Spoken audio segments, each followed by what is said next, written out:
Good morning Good morning. Good afternoon. and good evening. Welcome, everybody, and thank you for joining us today. I'm Tippi Felsenstein, and today we have a very special guest, an author, a speaker, and the creator of Unleash the Power of Connection, which you guys can see on the screen right now, Dennis McCurdy. Welcome, Dennis. I love the book because it was almost as if it spoke to me directly. And when you pick up something and it speaks to you directly, it's a double. It's like, okay, great information. I love it and I share Hmm. it. But when something comes to you at the right time, at the right moment, and it's Hmm. telling you, hey, wake up, there's something you're not doing right. So I've been working really hard, but I've been doing everything always solo. And I Hmm. very rarely work with other people. Uh, But working alone, which is what your book made me realize today, and I'll tell you what happened. I hit a moment about 2, 3 nights ago when I was preparing for this interview and I was reading the book when hmm. it was late at night, which is when I do my best work. I usually read at night and everything. And I was exhausted and I just really wanted to stop at that moment and say, okay, tomorrow I'll finish it. And normally I would have, but at that point I was working with somebody. Hmm. And because I was working with somebody, I didn't stop until I finished. And I noticed the huge difference between how I would have acted if I was working alone, which I'm used to. Right. So it's not exactly the valley where their dreams go situation because it was just one night work. And I want you to explain that. But it almost was. For that duration, it was like I got to a point where, okay, I can't, I'm so exhausted. Hmm. Hmm. I got the energy because I was working with someone. So the book was what made me realize I wasn't working alone. And I had someone, and it wasn't willpower, and it wasn't that I was pushing it. It was just because somebody else was with me. I was experiencing Absolutely. your book in real time. That's what I'm Gee, trying look to at that. say. Yeah. I mean, and I think we tend to too often undervalue working with other people. And then not that it can't be difficult sometimes, but there's actually been research that has shown that if you put a picture of somebody watching you, that you will actually work harder and work more. Just the picture. Uh, Wow. you know, I mean, something as silly as how many of maybe walk through their home in their underwear, and this is kind of weird, but there was a picture of somebody that they loved on the wall, and they felt uncomfortable. It's just a picture. Yeah, I would say even more than that. Even if you just imagine somebody watching you, even Right, without a right. picture, it's still good. So So because we're yeah. so connected, humanly connected, that we need people so much that it has a major effect on us. Right. And what it made me realize is how many things in life that we postpone and we simply ignore because we're alone in that moment. Right, right. And I always like to say, we'll disappoint ourselves, but we won't disappoint someone else. That's one of my favorite quotes in your book, by the way. Yeah, is it? Yeah. And it's so true. We when we're part of that team, it's like, well, I was in the, as you well know, I was in the war, and you know, people like to talk about, God and country, but the reality is it's your buddies. You don't let your buddies down. You don't leave your buddies behind. You do anything to protect them. You know what, Ned? Yeah, Yeah. you said that a lot of people that are traumatized from the army are Hmm. people that feel that they left their buddies behind, people that Hmm. feel that they could have done more, that they should have done more, but they probably didn't have any choice. They were probably under fire, but that's what really bothers them the most. Not that they didn't die, not that they were saved, that they didn't help somebody else. Right, exactly. Then that's even kind of almost a form of survivor's guilt sometimes when you feel like, your buddies or other people did more than you, um, and and you felt like you let them down. So it's having that connection is so powerful. Like, maybe I want to start a podcast, maybe I want to write a book, maybe I want to start a business. That's all great. And when we start thinking about those things and imagining we're going to do those things, we get all that energy. sort of that dopamine. "Ah, I'm excited. This is going to happen," and it really is um, engaging, and it captures us. And then the work starts. You know, as we all know, anybody who's done anything is that, it's nice in the beginning, you're all charged up, but then every day it's the grind. It's getting up and going to work, it's writing the book, it's doing what you need to do, it's going to the gym, whatever that happens to be. And we get into that valley where the initial energy, the peak is gone, and we're looking for the peak at the end, but we're way away from that. So, because as you know, write a book might take you a year, or two, or more, depending. So it's where do you find that energy in the valley when you're in that low level and you're not getting the highs from either side? Is how do you do that? And one of the things I think about being connected is it helps you get through that valley. You get encouragement. You get people that push you. Um, I will like Jack Canfield, a famous speaker, used to say, surround yourself with people who like to give you that loving kick in the butt, or kick in your butts, but I can't do this, but I'm tired, but I don't know what to do, those kind of things. Because again, it happens to everybody. And the old people are in love with the flash in the pan, the overnight success. But if you really look at success, there's very little overnight success, as you well know. It's day after day. It's making mistakes. It's a process. The old saying, an overnight success that only took 20 years. That's Hollywood. Yeah, that's That's what we say Hollywood, right? Hollywood. The overnight success is 10 or 20 years of hard work. Yeah, exactly. And people, but it's what happens is you don't usually get recognized until the hard work is done. So people think you Think started it's an here. overnight. Yeah, exactly. And we have to get away from that because I think that discourages people from putting in the work. Right. And So what you're saying is that the difference between people who quit and people who push through is that they have someone to kick their butt, as yeah. you say. That would be the difference. So on the other end, there is such a concept as having the wrong people around you. Oh, And you sure. talk about some people draining you. What are the red flags that when you choose someone, they might drain you and you might not want to continue working with them? Well, I mean, it's the person who's always, negative, the person who I mean, look at what they're accomplishing in their own life. If someone's not going anywhere, somebody's not accomplishing anything, then, they're not going to be able to help you or push you because they're not doing it. And they're more likely to just say, hey, give up, quit, whatever. So you've got people who take from you all the time and never give back to you. So what do they call them? Energy vampires. Yeah. Total vampires, yeah. Yeah, they're always negative. They're always taking away. They're never giving back. So that's where it's important, both in a one-on-one situation or in a group, where you recognize that and deal with it, because it's just it can really sap the energy from you and from a group, if we're in case of a mastermind group or something like that. So yeah. So yeah, so you talk a lot in the book about groups getting together. Do you think a group is better than a one-on-one? Like if you have one accountability partner as opposed to 10 people in a group, what what's better or what's the difference? Right. I think number one, I think 10 would be way too much. I think I try to, when I talk about mastermind groups, I think, you know, 3 to 7. Seven's even pushing it, I think, a little bit, because you lose a lot with that.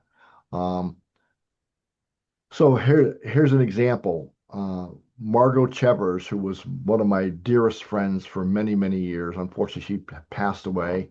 Um, we were going to start a mastermind group, which is a group of people that get together to encourage each other, set goals, push each other, hold each other accountable. And we met after a Toastmasters meeting one night, and she said, we started chatting, and she said, I want to start a mastermind group. But I said, I want to start a mastermind group. And so we decided to have coffee. And so we met, we had coffee. We said, okay, we're going to start this mastermind group. We're going to meet once a month. We're going to, set our goals. We're going to hold each other accountable. And we'll bring in maybe two or three other people to the group. So maybe we'll have five or so in the group. A little side note on that is Margot was always kind of funny about money. She was kind of nervous about money. So I'd explained to her one time that I had set a goal, and I told my sales group that if I didn't do the goal, I was going to give them a check for $250 at the end of the month. Uh, and I did that. I didn't pay. I did my goal. And so I said, well, we can start with 100, Margot. And she said, "Oh no, let's do 500. I want to be serious about this." And so that's what we ended up doing. We ended up writing a check to each other at the end of each meeting, which was once a month, for $500.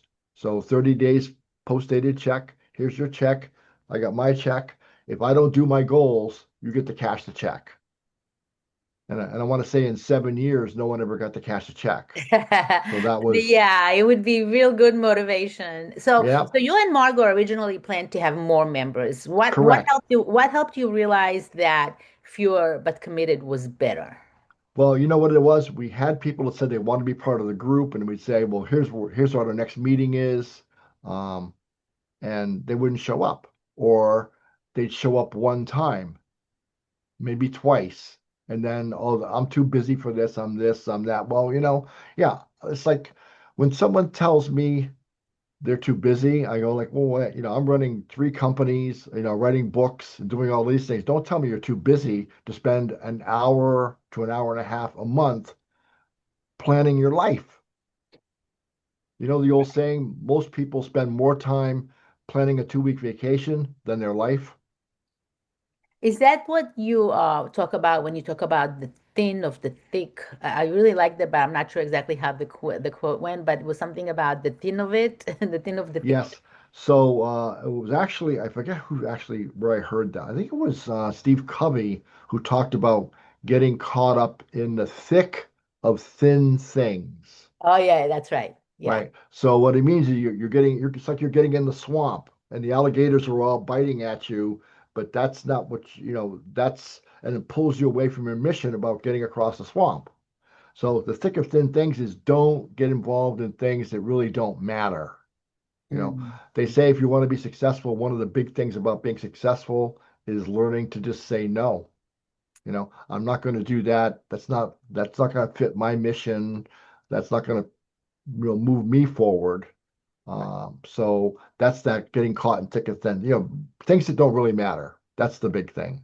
And understanding what really matters.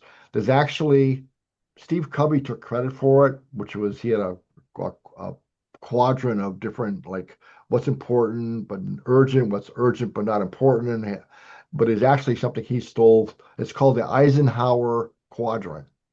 So the president, Dwight Eisenhower, had this thing he did. He evaluated and basically on four quadrants whether he was going to pursue something or not, whether how important it was. Was it important and urgent, important and not urgent?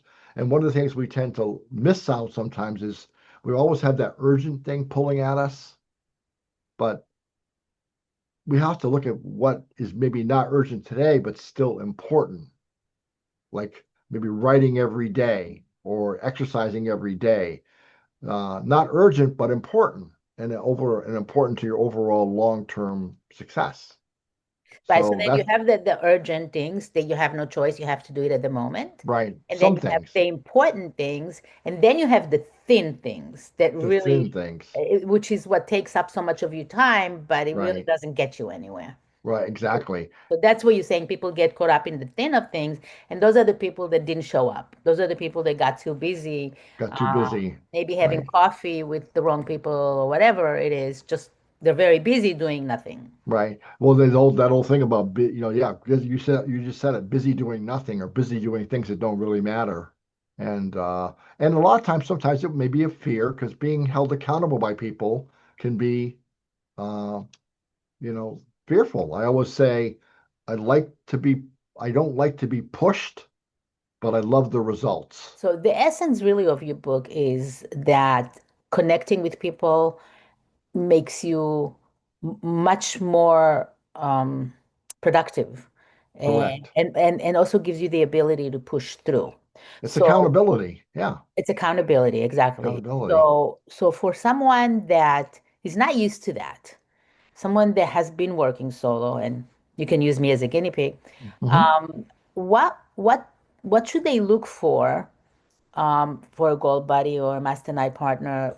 Where should they look? Not where they shouldn't look. I know you have a list of where they shouldn't look, Hmm. um, Right. but but where should they look to be able to evaluate and how do you approach someone like, hey, you want to be my accountability buddy? I know, I know. Well, you as you go through life, you meet people and you begin to get a sense for people who you see somebody who follows through, who's trying to achieve, who's improving their life.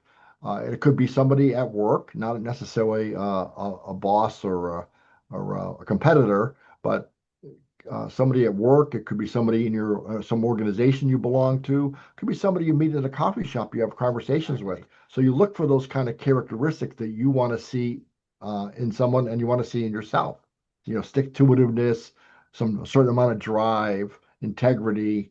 Somebody's going to show up, So and you you know have kind right, of a checklist that you check off, check, check, check. Yeah, right. they seem to have the things, and then you say, would you like to do an accountability meetings with me? Yeah, to ask them, would you like to talk about maybe helping each other move forward?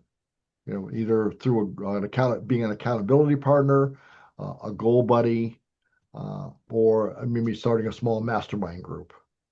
And so it's just you have to put it in your head and put it out there and this thing as things open up as you think you want to do something. What happens? There are options that are out there that maybe you didn't see before, but they start to come to light. What's the old saying? Emerson said, "Once you decide, the universe conspires to make it happen." So I see. once So if you, I'm like making a decision now, for example, that I don't want to do this new project alone. I'm doing a new project on which is actually a little bit of the other side of what you're talking about. You're talking about connection and going forward, yeah, and I'm creating a group of meditation to basically find out what we're afraid we want, which we'll talk to in a minute. But creating that group is a lot of work, yes, and doing it alone is almost impossible. Although hmm, I've been doing it alone, but I think that's why it's kind of dragging. I think if I had a group, it would be would explode. So absolutely. We get so power from others. right, but you also have power by being alone at times. Yes, Like right, everything needs a balance. exactly. But you talk about that we're afraid, and the reason I'm bringing it up is we're afraid to want what we want. Hmm. And I think that's something, for example, to find out what we're afraid that we want, meditation and contemplation and being alone will help you figure that out. And that way you can Right. approach people and tell them what they want. So why don't you explain to people who don't know what you mean by we're afraid to want what we want? Because it's so powerful.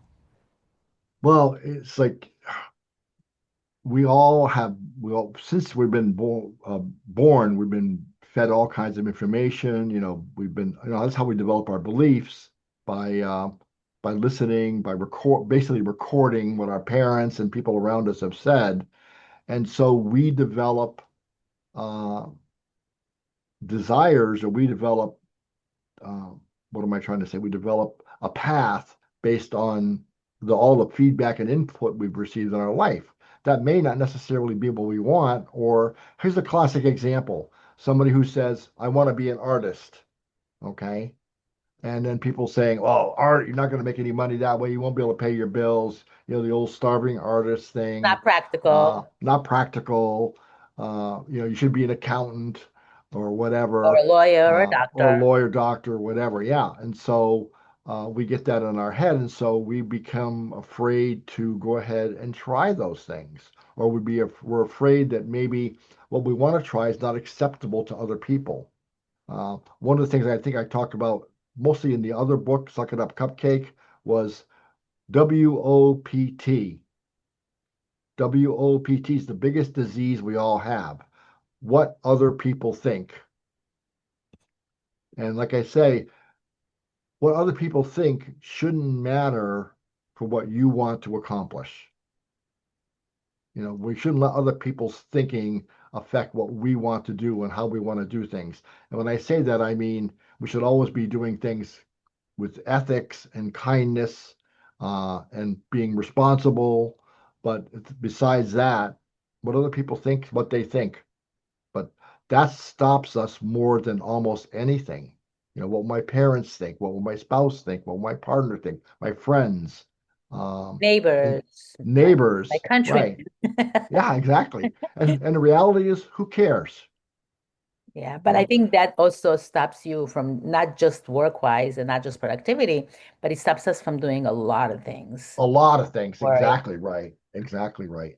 And so trying to get through those weeds, so to speak, and say, I know what other people might think. This is what I think. This is what I want.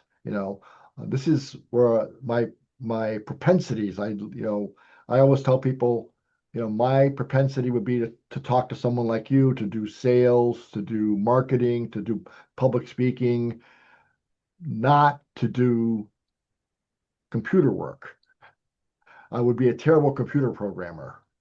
So finding out what we're good at and what we want and what fits into that. The old saying, don't try to put a square peg in a round hole. Right. You're talking Ex- about truth telling, being truthful for yourself, For giving yourself yourself. permission to be yourself, Right. being in alignment, and basically being authentic without worrying about what is my neighbor going to say or what is my mother Right. going to say What's going to be acceptable. Right. or what's going to be Exactly. acceptable. Exactly. And so, again, as long as you're doing things with integrity and ethics and being responsible, what difference does it make? You know, uh, and so we need to really kind of delve down into that. What do I want? And can I make that happen? Again, I don't think you should leave your wife and kids and go live on an island somewhere and let them fend for themselves. That's not what I mean. But I mean, what can you do within that realm? If you take on responsibility, you should live up to your responsibilities. That's part of the whole process, though. So, Yeah. which makes it really important to, especially if you're younger, to look at what you want so you don't pick up responsibilities that interfere with that. So you can focus on what you Yes, want, and you can actually compare like what I'm doing now, does that work with what I want? Or does it go against what I want? Like right, if you right. want to be an artist, don't go to nursing school. Right, exactly right. Or if you want to live on an island, maybe don't get married and have three kids because Exactly. Yeah. because that kind of interferes with that, unless it's the later plan in life.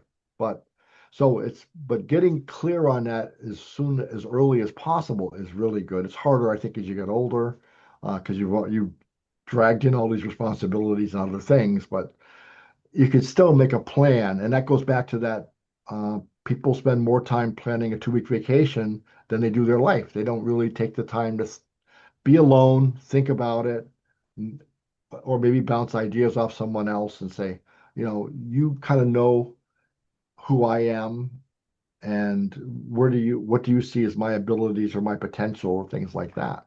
So that can be powerful or helpful too. Because sometimes we deny, what is the old saying? It's like, if things are some of the things that we would be good at or are good at, we don't pay attention to because we're good at them.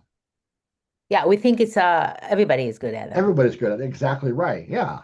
And Yeah. that's really important to understand. Well, maybe everybody's not good at that. Like, one of my staff in the office here, she loves to put together things and she's good at it.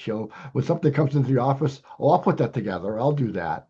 She's good at that and she likes that. So if you can find that that mesh of, what you're good at, what you like, and what somebody will pay you for, you got a nice career. Exactly. And it's really something to think about. That's what you're saying. Something Yes. to think about, something to plan instead of spending weeks and weeks and weeks planning. People spend 6, 7 months planning vacations. Oh, yes. So instead of doing that, think about what am I good at? What do I enjoy doing? Because usually what you're good at, you enjoy doing. Exactly.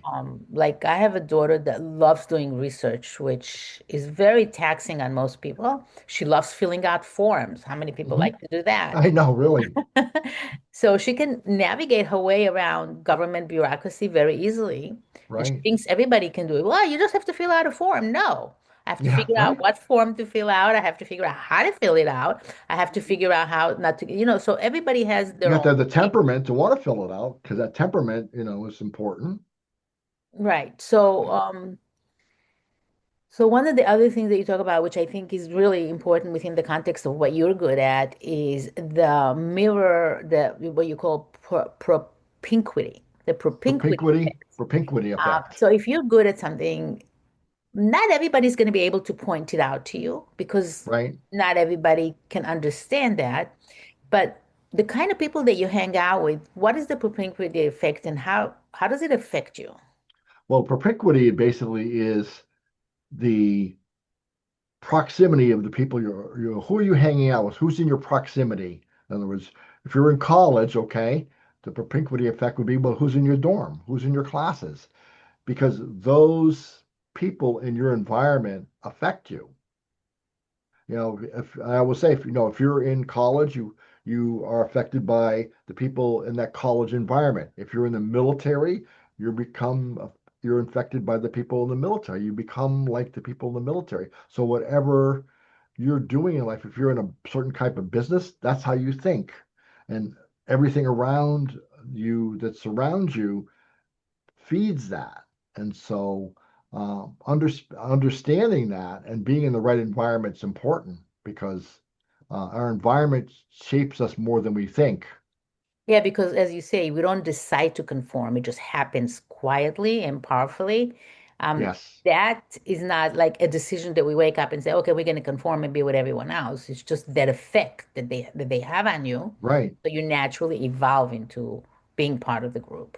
Absolutely. And it goes back to that whole thing, that law of association. Who you hanging around with? Who's in your environment? Was a guy named Charles Tremendous Jones, who was a very famous speaker back in the day. And he said, your life in the next 5 years will be determined by two things: the books you read and the people you associate with. That's how And powerful people you associate with. So you do have to be very careful on who you yes, choose to be with. And you also have to be able to, and this is really difficult, to walk away from people that don't resonate with you. correct. For me, Right, that's probably one of the most difficult things to do. right. How do you walk away if you don't want to offend people, if you don't want to create enemies? Yeah. I don't, that's a tough one. And I think that partially, maybe you don't totally walk away, but you reduce time spent. That's a good So, idea. Yes. just a little less time. And I have people that I would have a beer with, but I don't want to hang around with them all the time. And I Right. wouldn't I wouldn't do business with them, Right. uh, or work with them in any capacity, but I would, occasionally have a beer with them or say hi. And sometimes, as you grow, particularly, you may leave people behind. I remember years ago, one of my friends, a young woman we were dating at the time, had said, "Well, you're not talking to this person anymore. You're not hanging around with them anymore." Well, I said, "But that person hasn't changed in 10 years, and they're not going to change in the next 10 years. And I'm changing and growing, and I don't want to be stuck like that." So I can't associate as much with them. I may still, hey, once in a while, see them, how you doing, have a beer, but not a lot. And so, and don't forget, it's your time, it's your life, it's not somebody else's. So Right. you have to protect it. And I'm never Right. I'm never saying be mean or anything, but you have to protect your time. Exactly. You have so much in this book, and there's so much that I want to talk to you about. I really would recommend for people who are working solo, and even if you're not working solo, you have great ideas on how to create a better environment because of this mirroring effect, because you are going to mirror the people around you. Hmm. I could literally talk to you about this for hours, but because I don't have that and you don't, Uh, what I want to make sure that we cover before I let you go is the kisses framework, which I thought was very powerful because it's a it kind of makes you focus and it's simple. So Yes, when you say kisses, I've heard before kiss, keep it simple, stupid. yes. But and I think that's where you got this from. But can you explain that? Yeah, so kisses to me means keep it small, sustainable, easy to do, and supported. And supported goes right into the power of connection. So, we make things sometimes too big. We get these big ideas, but we have to oftentimes, we've heard it before, chunk things down, make it small, make it sustainable, make it easy to do, as easy as possible to do, so that you can keep doing it. And then, of course, get the support, get the accountability, get the helpers, get your cheerleading squad if you need it, whatever that is. So kisses is the way to do it. I like the saying I heard recently where someone said, we overestimate what we can do in a day and underestimate what we can do in a year. So keeping it simple, is important. When I started writing the book, it was 400 words a day. And then I realized it was going to be too much. I was getting close to getting done. I reduced to 200. And then I reduced to 15 minutes. But the thing is, I never missed the 15 minutes. Exactly. It's about being consistent. Like you say, another one of the things that I love that you said is that success is hanging on after others let go. It's just hanging on. And if you have to make it lower, then that's fine, but Mhm. you don't have to let it go. Exactly right. And so, so for example, always a very poor reader in school. I was always in what I call dumbbell reading. Um, but what happened was, by the time people get out of high school or college, they stop reading. I never stop reading. So I've now passed all of them because every day Because you've continued. I Right, continue. It's consistency, right. persistence. And if it's 5 pages a day, it's 5 pages a day. But most people don't read 5 pages a day. These days, people just look at the screen all day, but that's another Right. story for another day. Yeah. But yeah, you're right. It's if you go consistently, even if you do 15 minutes, and I think one of the reasons it's very difficult for me to work and to create groups is because I'm in essence a writer, and Hmm. writers write alone. And I think one of the things that I learned from your book is that I can write alone together. So I can get together with someone and we can both write the 100 or the 1,000 words a day or whatever you want, but you can do it sitting together, but working alone. You don't Yes. necessarily have to be alone all the time. Right. So you can be accountable to, are you going to be writing today at all? Are you going to give it your Right. 15 minutes? So it's a shift, especially for people who do work alone, like artists, Right. writers, and stuff like that. Right. Right. And again, you're right. You get that power from having that person there, even though they're not even doing anything except their own thing. You I still go to the coffee shop every morning. And when even when I'm on vacation, I find a coffee shop. I'm usually there 6:15, and I work until 7:15 typically. And I have my schedule. I read 2 pages of James Allen's book "As a Man Thinketh" every morning, but I not a love whole. that book. Yeah, I've read it over and over and over again. I just keep going through it and reminding myself of things. It's almost like a meditation because I'm too probably hyper to meditate. So Oh, I'm gonna have to have you do my meditation. You'll there see, you not too go. hyper. Nobody's too hyper to meditate, but yeah. All right. And so every morning, but it's that consists every morning. And there are people around me. I say hi to a couple people, but they don't bother me. I don't bother them. But this energy from me, because I'm an extrovert, there's energy from the coffee shop. I always tell the story when I was writing my first book. I was sitting at 5:30 in the morning having a cup of coffee, and I burned my mouth because Ouch. because even though the coffee cup was right next to me, I Right. didn't see the person fill it. Ah, I was interesting. so focused on You what I didn't was see that he doing, filled it right I didn't next to see they you. filled it. Wow. And I went like, whoop, what the heck? That's hot. What happened? Oh, they filled my coffee. And when I go to the coffee shop in the morning, my brain goes, it's time to do Time this. to do this and this and this. You know exactly Yes, what time to do. exactly right. So That's a if great you, habit.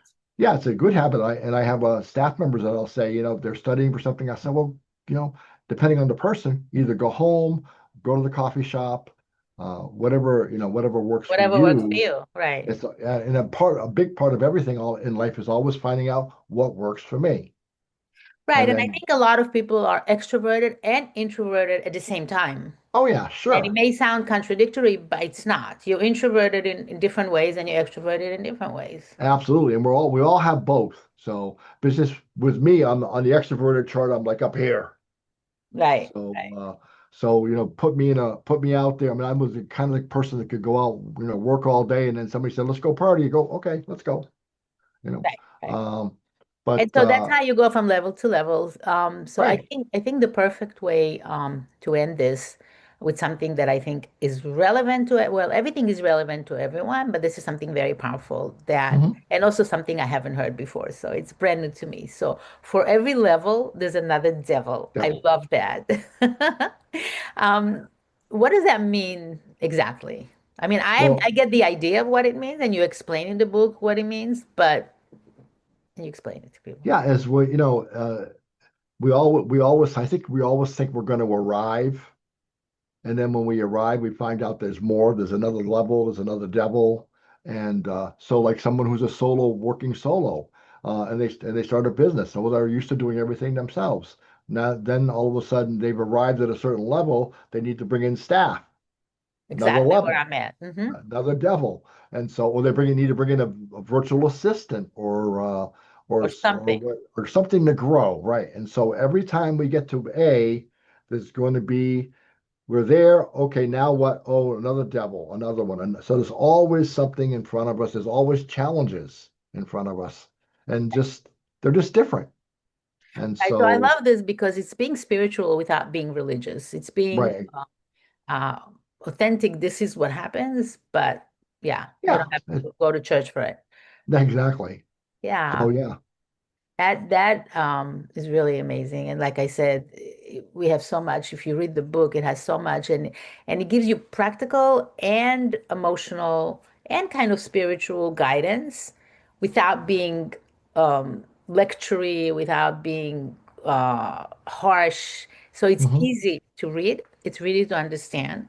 And it's really one of those books that you could take and read over and over again, especially if you're trying to build that. You're trying to build Right. accountability group. And so, in essence, basically, the whole book is about you don't have to do it alone, Right. right? Right. It's not And that, it's harder to do it alone. Why make it harder?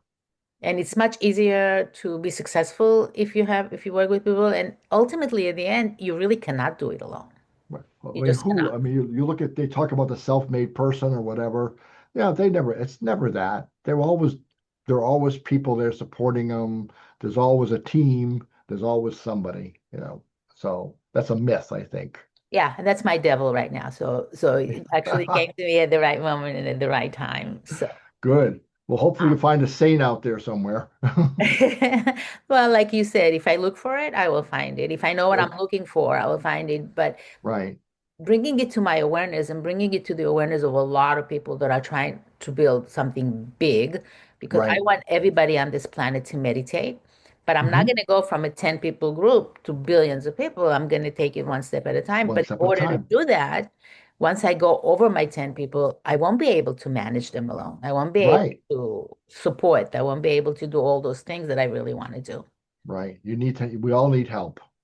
Exactly. Yeah. So, Dennis, I want to thank you so much for sharing not just your ideas, but your honesty and your heart. And what I love about your book is that it reminds us that we're not meant to grow alone. And Right. and that connection isn't a luxury. It's a part of how we rise and how we actually flourish and grow. Right. We're human. Exactly. And for everyone listening, I hope you walk away with at least one message. Your dreams are not dead, and you're not behind, and you don't have to do the next chapter alone. Right. Dennis's book, Unleash the Power of Connection, is a powerful reminder that support isn't a weakness, it's a strategy, and that the right people can change everything. And Dennis, thank you for being here. And to everyone Thank you, listening, Tiffany, take one small step today, not someday, today, today. which I love that. Good morning Good morning. Good afternoon. and good evening.